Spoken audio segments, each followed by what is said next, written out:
Good evening and welcome to Rebels Radio latest interview. I'm once again joined by John Underwood. Evening, John. We are reflecting on a defeat a few hours ago at home to Rugby. Let's start by talking about the team selection. Obviously, Simpson came in for Woosley, who was unavailable. The only change, were you happy going into the game with the team? Yeah, I mean, we played very, very well, obviously, at Ashford last week. Woos was unavailable, so it was a straight swap. Dan coming in at centre back, so it was a fairly straightforward team selection from us.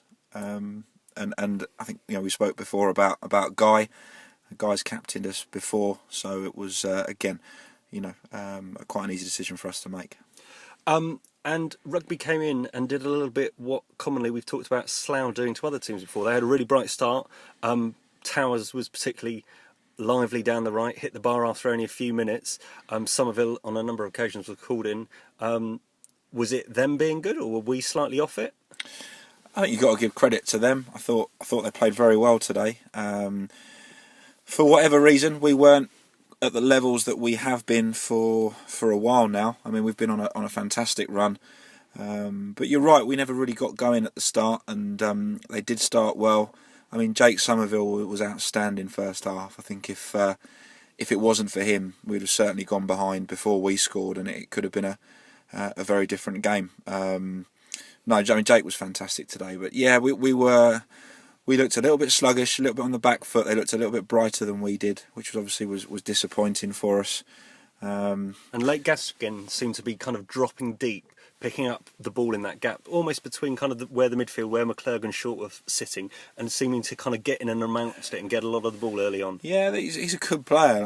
I know when we spoke in the preview, we talked about the front two. We're very aware of how good they are, and they played very well today. One thing they don't have is not the biggest of front players, but I thought even where that was concerned, I thought they put themselves about. They never made it easy for our centre halves, and they both played very well today. And like I said, they deserved to win the game. They seemed, as you say, kind of just to have that edge. And in the 50-50s, Slough were coming off second best. It almost seemed like Rugby wanted a little bit more.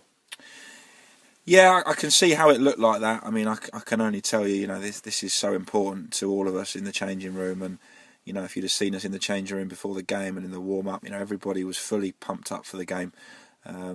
That doesn't always translate onto the pitch. At all levels, you see teams in important games where, for whatever reason, they don't play at the level that they can. And it's not about desire. It's not about wanting to win. I can understand how it looks that way, because one team looked just a bit sharper, and they looked a bit sharper than we did all round the pitch. And there's reasons why we think that might be, or there's excuses that you can make. But at the end of the day, we've lost a game of football. We've been on a fantastic run, 13 wins out of 15, and at some point you're going to have a flat game. And people who probably don't understand the game so well will probably think, well, how can you have a flat game when it's so big? But it's not. As I say, it's not about desire. It's not about wanting to win. Those boys were desperate to win. Yeah, it wasn't the intention of anyone to go in and put a poor performance. I don't think any player would want to go out there in a Slough jersey and not play well. No, exactly. We just had a bad day. And it started off a little bit difficult with, obviously, Ryan Parsons getting injured in the 17th minute, and there wasn't, unfortunately, that much defensive cover on the bench, which meant that Dobbo came in at left back, which was, I think, a challenge. Yeah, we were a little bit light defensively on the bench. I mean, Dobbo's played left back before, and with his pace and obviously the pace of Towers, we decided to drop him in there and just bring Jake on in front of him. And I think Dobbo's he's played there, but I think he's not played there for a while. Certainly not recently. And it's difficult. It's a different game. It's a very different game. And I thought positionally at times he just got caught out a little bit, and that's not a criticism. He was doing a job for us, and he gave 100% as he has every time he's played for us. But it wasn't ideal to have to drop him in at left back. No.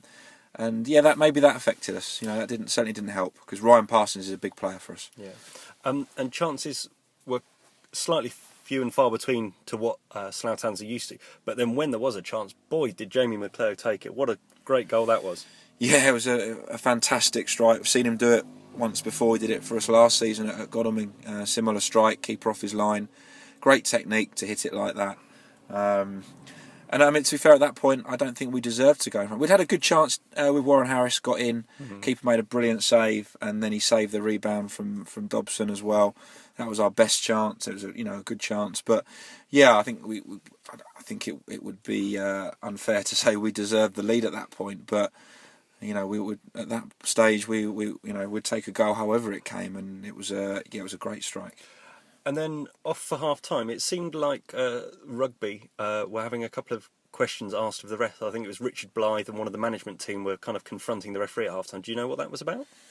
I don't know. Someone said to me that they thought there was a foul on the keeper in the build up to Jamie's goal. I honestly didn't see it if it was.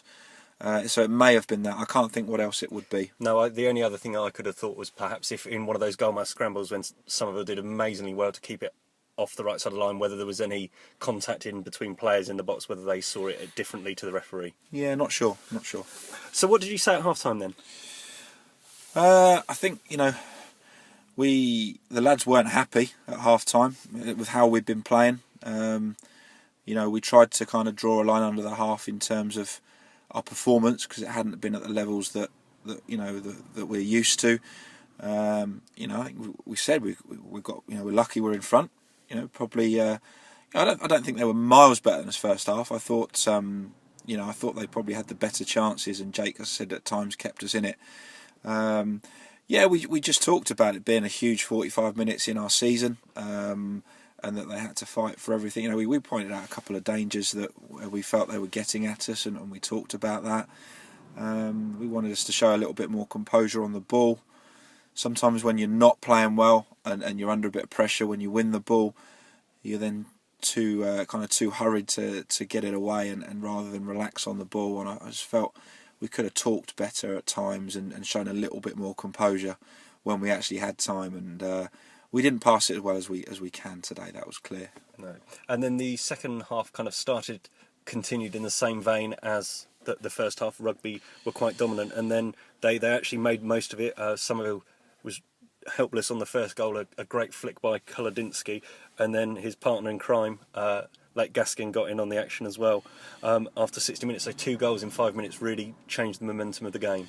Yeah, the first one, I mean, I've not had a chance to see it obviously, but just from what I remember, the first one, I don't think I could really single anyone out. It was a bit of an opportunist strike, really, a clever flick from him. That's what he does. The second one was very disappointing. It was one big kick from the keeper who'd been kicking well all game, and he got in behind. Lake Gaskin got in behind. He took a brilliant touch and it was a great finish, but he shouldn't be getting in off one straight keeper's kick like that. And it wasn't down to Jake. I think you've got to look at the centre halves there, and we got caught underneath the ball, and that was a very, very avoidable goal, which was obviously disappointing to concede. And then conceding and going a goal behind, did you anticipate a response? You'd like to think so, yeah. I mean, we've got character in our team, and I think there was still plenty of time at that point. At that point, a draw's not a bad result for us, and the message was, stay in the game and see if we can get one. We've always got goals in us. We've scored 99 goals now this season. We know we've got goals in us, so we needed to try and obviously stop them getting a third and stay in the game and try and get an equaliser, because a point would have been a great result in the scheme of things today. But obviously the sending off quite soon after the second goal, I believe it was 5 minutes, I think, after the goal, killed us really. I'm not gonna criticise Eddie, because I wasn't even looking at the incident, and until we've seen a video of it, he says the keeper made a meal of it. It's one of those. I'm not going to criticise him because I didn't see it myself. It came at a crucial time in the game, and it gave us a real tough mountain to climb. In fact, Johnny had just picked up a knock, so we ended up losing both of our forwards in the same minute. And obviously Adam had to go up there on his own. We got Warren up to support him, but they were the better side, 11v11. So 11v10, it was always going to be tough. And again, the message was, let's stay in the game. We tried to use every chance we could to throw a ball in, whether it be a throw-in or a free kick, and just hope that something would fall for us. And it didn't. It wasn't our day, and they got the win they deserved. And going back just quickly to the sending off, obviously that then means that Ed potentially would be suspended for the player final if there was ifs. Yeah, That's got to be a little bit of a disappointment. Are you going to be reviewing potentially any video that the cameraman took to appeal it or anything like that? Yeah, we'll definitely have a look. Gut feel is that knowing where the camera is and where the incident was, I think it's going to be very difficult. If he is innocent, it's going to be very difficult to prove that. You've got to be really clear on these things on a camera. So, we'll have a look at it, and if there is a case there, we'll go with it. But I think the chances are slim. Just thinking about the angle he would have had, I think it's going to look like he put his foot in, which I understand he did. The keeper was obviously delaying picking the ball up, as goalkeepers do, and they're entitled to do. And and it's going to be very hard to see whether Eddie caught him or not. So, moving forward now, what's the latest injury situation? Ryan Parsons has kind of tweaked a hamstring. We don't know how serious that is. He'll have no chance for Monday. Hoping it's not too serious, but I guess best case is I think he'd struggle for next Saturday. We've got to get ourselves in the playoffs, and then maybe for the playoff semi. But we'll have to monitor how he is over the next few days. Johnny came off with a knock. I think he had a little pull in his. I think it was in his thigh area. So I know Kev was seeing him. They're the two. Ryan will definitely be out. We're hoping Johnny will be okay for Monday. Obviously, if he's not, we've got Adam Cornell. So we've got a ready-made replacement. So everybody else should be fine. We've already organised, obviously Ben Edwards will be available Monday, so Ben will come into the squad. And we've also got Wes Harrison, who we kept his registration. Obviously he's not been playing, but Wes is going to come back into the squad for Monday as well. So we'll have an extra defender in the squad. And we'll just have to see how the lads are. We'll talk to a few of them tomorrow, and we'll go ahead and pick a team. Now, we've got to pick ourselves up now because we've been on an incredible run. All we've done today is lost a game of football against a very good side. We can't feel sorry for ourselves. Come Monday night we could be in the playoffs if we win at Aylesbury and Rugby beat Barton. It's all ifs, but those two results aren't out of the question. If those two things happen, we're in the playoffs. So we've got to be positive. There's no point in feeling sorry for ourselves. Sometimes it's good to get another game so quickly. So it's up to the lads now to, dust themselves down and go again. There's no time to feel sorry for ourselves. How was the changing room at the end of the 90 minutes? I can imagine there was a few kind of heavy heads going off the pitch at the end, and I know how much these boys want to win every single game. How was the atmosphere? Yeah, the lads were quite low. They knew they hadn't performed. So you have different types of defeats. Sometimes you lose a game and you feel hard done by, and we didn't feel hard done by today. We got the result we deserved. We didn't deserve to get anything from the game. Everyone's taken a huge amount of praise, deservedly so, over the last few months for the run we've been on.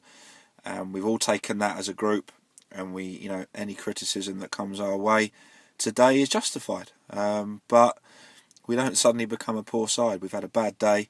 You judge a team sometimes on how they react to those types of days, and I fully expect us to bounce back with a positive display Monday. You can't guarantee results, but I know we'll be hurting. I know we can't wait for Monday to come round, and we need to put it right. One of the potential criticisms that I heard wandering around was potentially lacking leadership, lacking voices out there. Was that something that you will be talking to the lads about? Yeah, I thought we looked a bit quiet when we went behind. You've got to look at it. We're losing it. We haven't got our skipper Adam Fowler. Woos, who's been fantastic as skipper recently, was missing. Ben Edwards, another experienced player. I know he hasn't played a lot, but we've had Woos there, and we haven't necessarily needed Ben's experience. We didn't have him, and Ryan Parsons, probably the next most experienced player, goes off early with an injury. So that's making excuses really. We still need more from the other players, and Yeah, I'd say maybe the one criticism was that I felt we looked a little bit quiet and a little bit sorry for ourselves when we went 2-1 down. Very hard. We didn't have a chance to get a reaction. They had a player sent off so soon afterwards that we had three big, both 2 goals and a sending off in the space maybe 10 minutes, and that was quite tough to take. And I think we did have a go. I think we had a go with 10 men. We got a lot of balls into the box. There was a penalty shout towards the end. Yeah, there was. Very hard from where we were to see whether that was or not. I know the crowd jumped up, but that's what all crowds do. I couldn't see from where I was, but we had a couple of half chances where things didn't quite fall for us, and on another day we'd have nicked a point and been absolutely delighted with that, but it didn't come today. But the crowd, talking of them, there was a huge in number. Both rugby contingent made their voices well heard, and obviously Slough had a fantastic turnout. It was all set up to be a great day for football. Yeah. I mean, we said that these are the games you want to play in. It's great to have a crowd of 400. As someone pointed out, I think we've had our biggest crowds this season. We haven't played well. I'm sure those two things aren't linked. It's just the way it's gone. So yeah, I mean, it would have been a great day if we could have won today in front of that big crowd. It would have been a brilliant day. We'd have been sat here now, on top of the world. But it's not to be. But we have to remember it's one game, and these lads have done brilliantly. We've been playing under pressure for the last few months with so few lives that we knew we could give away, and they've gone into big games like Royston. We've gone behind against Royston and beat them. We've beaten Barton. We've beaten Dunstable. These lads have turned up in big games regularly and got the result. And today we didn't. And you're not gonna. It's not gonna happen for you every time. And sometimes you've got to give credit to the opposition. I thought they played very well today. And I'm quite level-headed about it, and the players need to be. We've been in football long enough that you have days like this, and it is about how you respond. And I just can't wait for Monday. No, the start of another run. Exactly. 4 wins now would be nice. Brilliant. Well, thank you ever so much for your time and being honest enough to front up and face some difficult questions at a time I'm sure all the fans will appreciate your thoughts and voice. Go away, have a consolatory beer, and we'll catch up on Monday. Cheers, John. Cheers. See you Monday.